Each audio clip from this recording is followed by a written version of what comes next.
Hey, what's up, guys? Welcome to Scary Horror Stories from Reddit. Without further ado, let's get into it. My wife has been peeking at me from around corners and behind furniture. It's gone from weird to terrifying. My wife Lynn and I have been together for 6 years and married for 11 months. Our entire history together has been very normal, and never once have I noticed any weird behaviors or red flags. I can't stress enough how out of character this whole thing is for her. Lynn is very kind, intelligent, and thoughtful. She's always been the no-nonsense type of person. Being childish or trying to scare me is not something she'd normally do. She doesn't even like watching horror movies. When we first started dating, she agreed to watch The Shining with me because she knew how much I loved horror.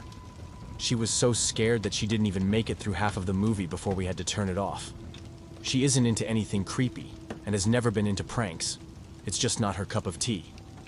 And that's fine. But that's what was so strange about this. It's just so unlike her. I should also add that she never had any mental health issues, and as far as I'm aware, it doesn't run in her family. I know some people are able to hide their mental health problems, but in the 6 years we've been together, I think I'd have seen some sort of sign. It began in such a small way that I almost laughed it off. One morning, while hurrying down the hall with a cup of coffee, I caught sight of her peeking at me from around the corner. Only her eyes and part of her hair were showing, and when I jumped in surprise, she laughed like a child and ran off. It seemed so unlike her, but I convinced myself it was harmless fun. Everyone does silly things now and then, I thought. I never guessed that it was only the beginning. A few nights later, I went downstairs for a drink of water. The house was quiet and still, but I had the distinct sense that I was not alone. When I turned toward the kitchen, I saw her crouched on the floor behind the island, her eyes wide and her mouth twisted into a grin I had never seen before. She was trembling as if struggling to contain her excitement. When I screamed, she dropped to all fours and scuttled away like an animal. I stood frozen for a long time, then returned to the bedroom where she lay beneath the blankets, seemingly asleep. I watched her chest rise and fall and wondered if she was pretending, but there was no sign of movement. The next morning, she acted as if nothing had happened. When I cautiously brought it up, she laughed, wrapped her arms around me, and teased me for being jumpy. I laughed along with her, though the unease stayed with me. Her behavior only grew stranger. At random times, she would appear from behind the curtains, peeking at me with that same grin. Once, I found her crouched behind the couch, staring in silence until I called her name. Another time, she hid inside an old trunk at the foot of our bed, lowering the lid slowly when I confronted her. The image of her eyes watching me from the darkness of that box still lingers in my mind.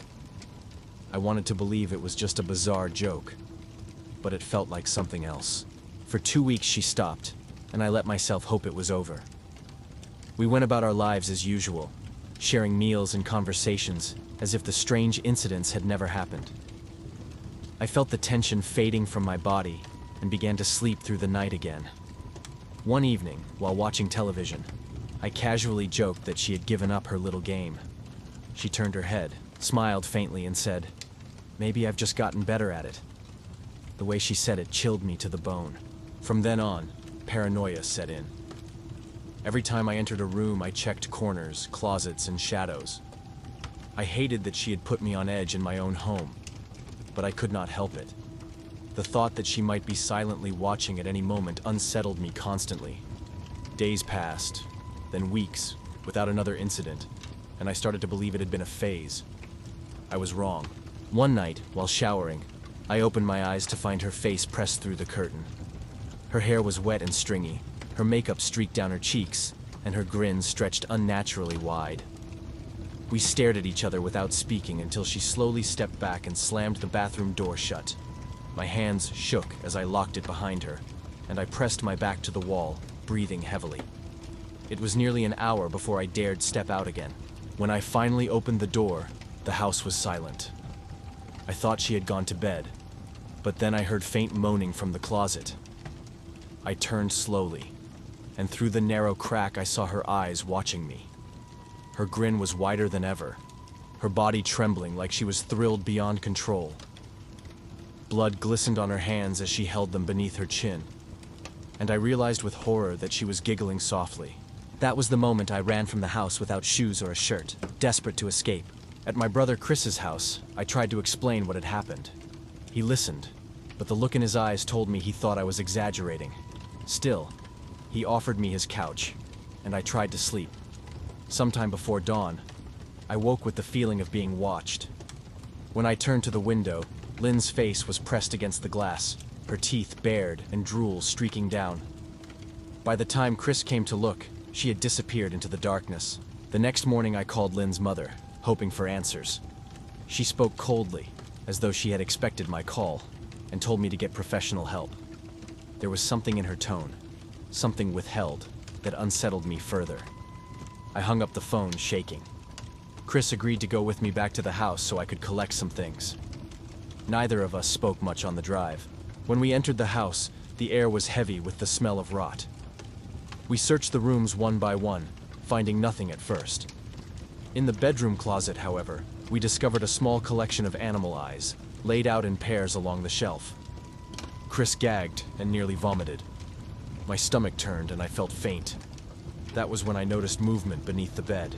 Lynn was lying there, curled on her side, her body trembling as though she were laughing without sound. Her wide eyes stared up at me, and her bloody hands were clasped tightly beneath her chin.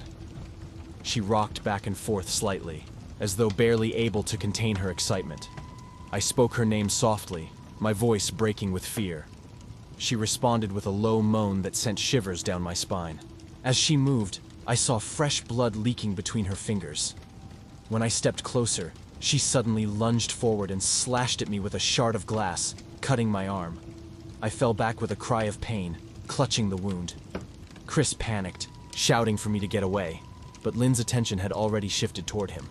Her grin widened, and her whole body shook with hunger. I told Chris to run as I staggered toward the door. Lynn crawled out from under the bed at unnatural speed, glass glinting in her hand. She darted across the floor and leapt onto my back, clawing at me as I stumbled down the stairs. With a desperate surge of strength, I threw her off and bolted out the front door. My lungs burned as I sprinted to the car, Chris close behind. The police searched the house later, but Lynn was gone. They treated me like a man who had simply been attacked by a violent spouse. They suggested restraining orders and recommended I stay somewhere safe for a while. No one believed the truth. I checked into a motel, my arm stitched and bandaged, but my mind racing with fear. That night, I thought I was safe. I sat on the bed with the curtains drawn, trying to steady my breathing. My phone buzzed with a message from an unknown number. It contained only 3 words. I found you. Attached was a photo of a single eye staring into the camera. I dropped the phone in horror. Now I sit here in this motel room, staring at the door, unable to close my eyes. Every creak in the hallway makes me jump, and every car outside sounds like her approaching footsteps. I know she is out there, watching, waiting for the perfect moment. I no longer know who my wife is or what she has become. The only thing I am certain of is that this is not over. My job is watching a woman trapped in a room. 3 years ago, I was looking at the local job classifieds online when one of the ads caught my eye. Not because of what it said, but because it said so little. Best I remember, the ad just read, "Job available, good pay, no benefits, discretion required." It then listed an email address, and that was all. At the time, I was managing a music store, but I had already started hearing rumors we would be shutting down within the next year, and the likelihood of a transfer to another store was slim.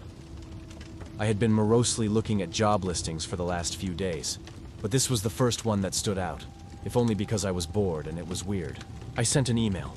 To my surprise, I received a reply within half an hour, instructing me to come to an upscale office building for a screening. I filled out forms and questionnaires, then left, unsure if I would hear back. A month later, I was contacted again and invited to the next stage. That was when I met a man named Mr. Solomon. He took me into a demonstration room with a desk, 2 large monitors, and a metal box bolted down with 2 oversized buttons, one red and one green. He explained that this was a model of the place where I would work if I accepted. My job would be to observe a video feed on the left monitor, then once an hour write a short log on the right monitor summarizing what I saw. Nothing could leave the room. No paper or personal belongings were allowed, and I would be monitored by a ceiling camera at all times. The buttons had different purposes. The red was for emergencies, either if something happened in the feed or in the room itself. The green was to be pressed if I observed something highly significant, though he warned that it should be used sparingly. My role, he said, was a redundancy, a backup in case other systems failed. When I asked about pay, he told me the job offered $35 an hour. The number shocked me. It felt suspiciously generous for work that seemed so easy, yet the money was too tempting to ignore. I asked if anything illegal was involved, or if anyone would be harmed, and he assured me the answer was no. I accepted. I quit my job at the music store without notice and began work almost immediately. The real surveillance room was nearly identical to the model, complete with the monitors, the buttons, a small bathroom, and even a water cooler. The only difference was that this time the screens were active. The right monitor displayed a simple black and white logging terminal, while the left revealed a live video feed. It showed a large windowless room that looked like part bedroom and part living area. My eyes skipped over the furniture almost immediately, because what struck me first was the woman lying on the sofa. She was young, beautiful, and asleep. Her body curled as though she had been there for hours. My breath caught as I leaned closer to the screen, then pulled away quickly, ashamed of my own reaction. It felt wrong, like spying. Yet I told myself she was probably a volunteer in some experiment. The room was clean and comfortable, and she did not appear mistreated. If she was part of some project, then my job was harmless. I convinced myself of that, even though a knot of unease remained in my stomach. Over the weeks, I grew familiar with her routine. I began calling her Rachel in my head. She never left the room except to use a hidden bathroom. Occasionally, people in strange uniforms arrived, leading her away, sometimes against her will, sometimes not. They always brought her back eventually.